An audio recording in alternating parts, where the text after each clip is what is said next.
Hey, I'm Lanny Pator. And I'm Kaiser, And this is Dragon Ball Z Abridged Behind the Scenes. Episode 1. Dragon Ball Z Abridged might very well be over, but that doesn't mean that the gang behind the explosively popular internet series don't have even more stories to share regarding their time on the show. Earlier this year, I decided to reach out to Scott Kaiser Frericks, a writer and director behind the massively popular series, if he would be open to the idea of a mini documentary discussing the stories, excitements, and tribulations that came with working on one of the most popular internet series in history. Thankfully, he said yes, and so, along with co-creator and founding member of TeamFourStar, Nick Lanny Pator Landis, they patiently and enthusiastically sat down with me for 2 hours answering all the questions I had regarding the show and its production. And so I figured what better place to start than where it all began, 12 long years ago.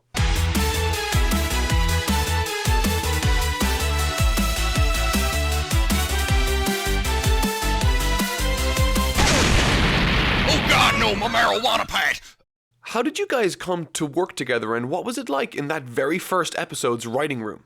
If anybody knows anything about abridging, Little Karibo started it with the Yu-Gi-Oh! Abridged series, and Nick and myself and Takahata 101, we kind of took inspiration from him and started making our own shows. That's against the rules, isn't it? Screw the rules, I have money. As soon as you came on the scene with Lupin the Third Abridged, Yeah. I feel like everybody kind of glommed onto you because your editing was like next level compared to literally everything else that was out there at the time. Which is really silly, because if you go back and watch any of those, they're terrible. But still, back in the day, it was a badge of pride that you wear if you had an intro made by Kaiser Neko on your Abridged series. Yeah, actually, I used to make intros. And then you, Masako, Vegeta 3986. yeah, and Rissa, you guys decided to start abridging the movies for Yes. Dragon Ball. We wanted to do the Dragon Ball movies because What idiot would do the entire show? That's stupid! You're stupid! Stop being stupid!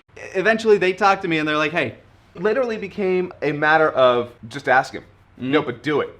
No, but do it. He goaded me so hard into asking you if you would join me in working on Dragon Ball Z Abridged. And the funny part was, I presented it to you, and you said yes, but you had conditions, which yes, were... I absolutely. I was like, you know what? Like with your editing and everybody in this room's kind of like style put into what we want to do, I think it could be something fantastic. Having already experienced the process of abridging some of the Dragon Ball movies, when it came to joining forces with Kaiser, Lenin was adamant of 2 things before moving forward. 1, that he had a permanent spot in the writer's room, and 2, that he would finally get his chance to play the Saiyan Prince, Vegeta. With the terms agreed, Kaiser, Lanny, and the third founding member, Takahata 101, set out on what would eventually become DBZA's first ever episode. And the first night was actually a lot of fun. Double shot! No! Give me the mic! What? No, come on, man! Give me the mic! That's the real attack now! No, it isn't! It's where we came up with the Vegeta Nappa dynamic because while we were divvying up roles, Taka was like, maybe I could do that. Maybe. What about Nappa?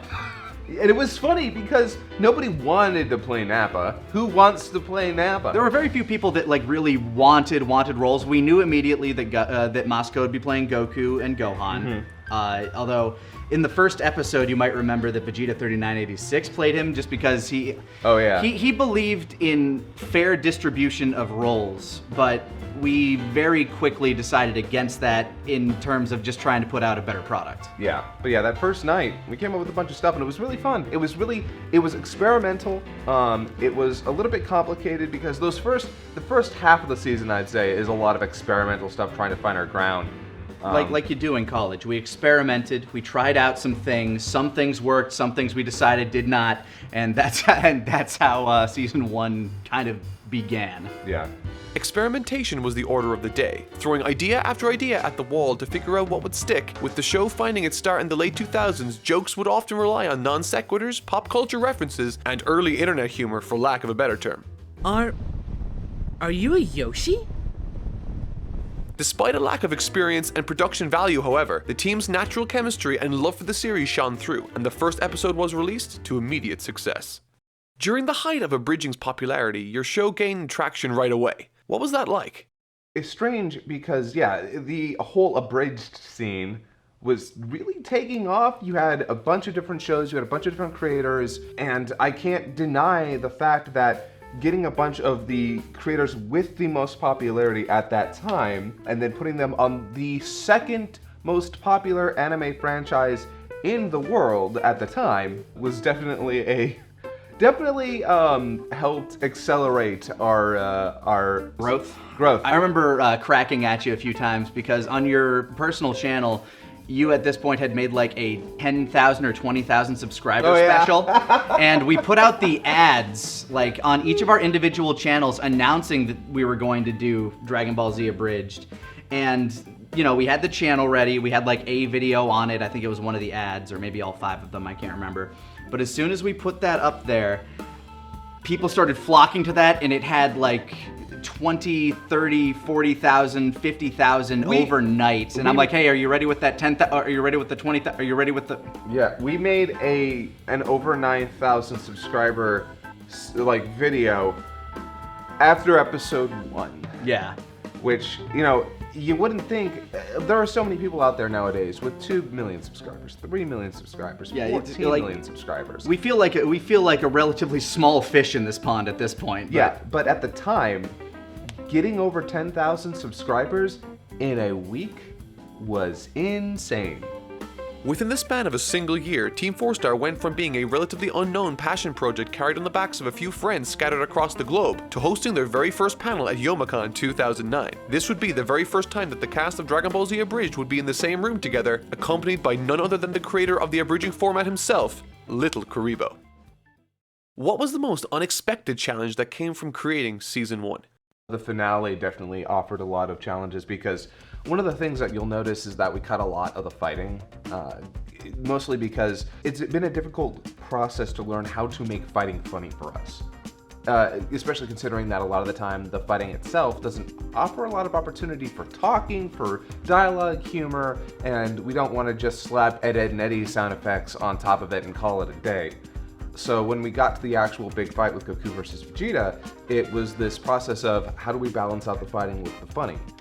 Kaioken! No. Time! No, no, no.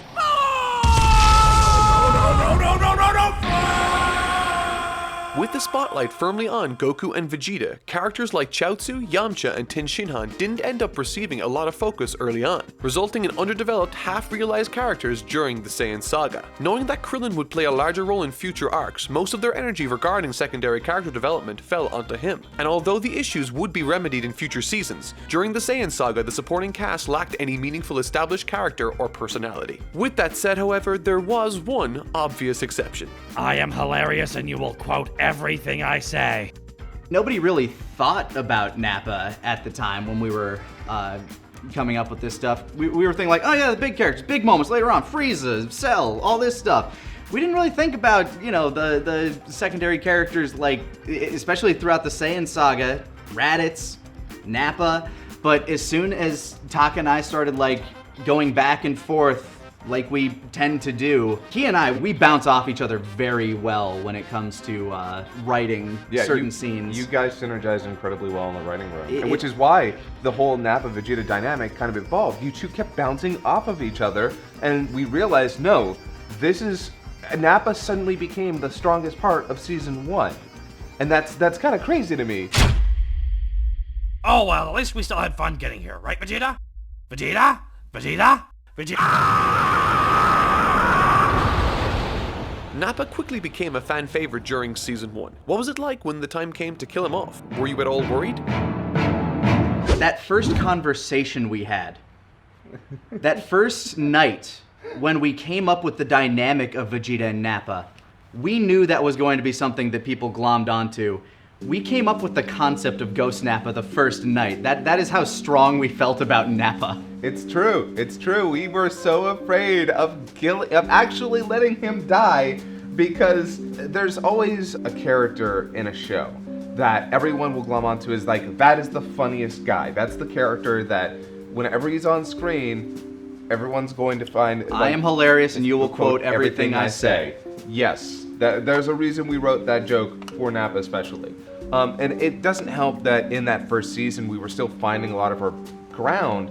Like we were still trying to find our flavor, our method, and to be honest with you, Nappa was our funniest character, and the idea of him having to leave was scary.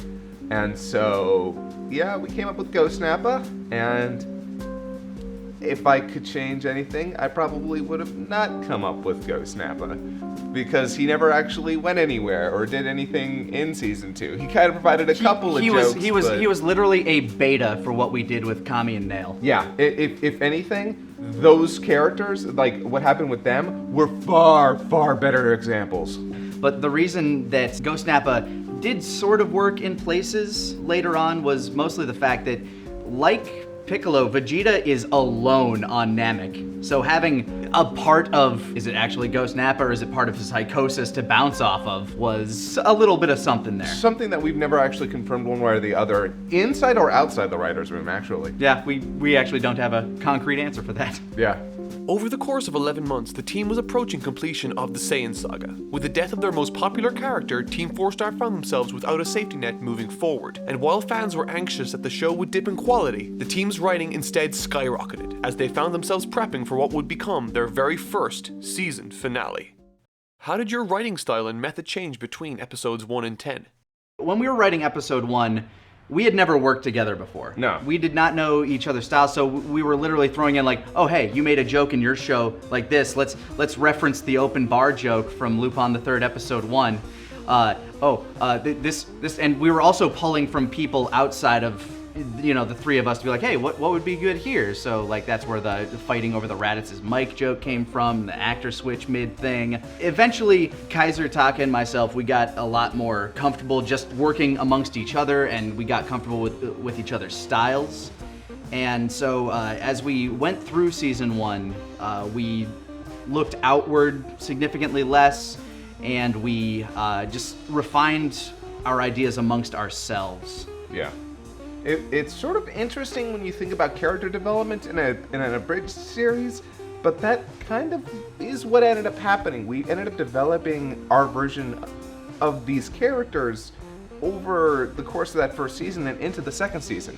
In fact, as something you'll see is that by the end of the second season, the characters are now exactly where they are for all of the third season. Yes. But over the course of the first and the second, you can see our writing for them change, develop, and... Specifically, the finale is actually, I think, where Vegeta and Goku actually kind of come into their own, because that's where their dynamic is formed, and that's where we had to figure out exactly what we wanted their dynamic for us to be. Yeah.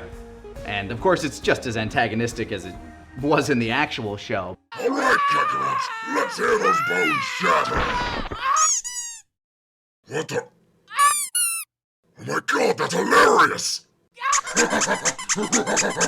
While doing away with Nappa being gone, that was like a hurdle that we had to climb over, and now it's like, okay, now let's write for these two characters and still make it funny and enjoyable. And it's kind of great because Goku switches out for Nappa. With that Cloud Cuckoo Lander, the guy who's constantly putting Vegeta and testing Vegeta's patience is suddenly replaced by a guy who can also hit back. Which, yeah, that was a lot of fun. How will our heroes bring back their fallen compatriots?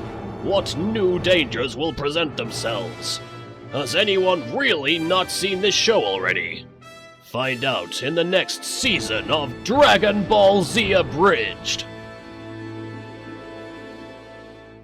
From simple internet humor among a few friends across the globe, from just another abridging series in a sea of little Karibo clones. By 2009, TeamFourStar had begun the process of assembling what would eventually become a globally recognized parody production. They would go on to host numerous panels across the world, and after having established a new distinct writing style, all the while completing their very first season of DBZA. The episodes and subsequent seasons to follow would only further cement themselves as the professional production company they would ultimately become.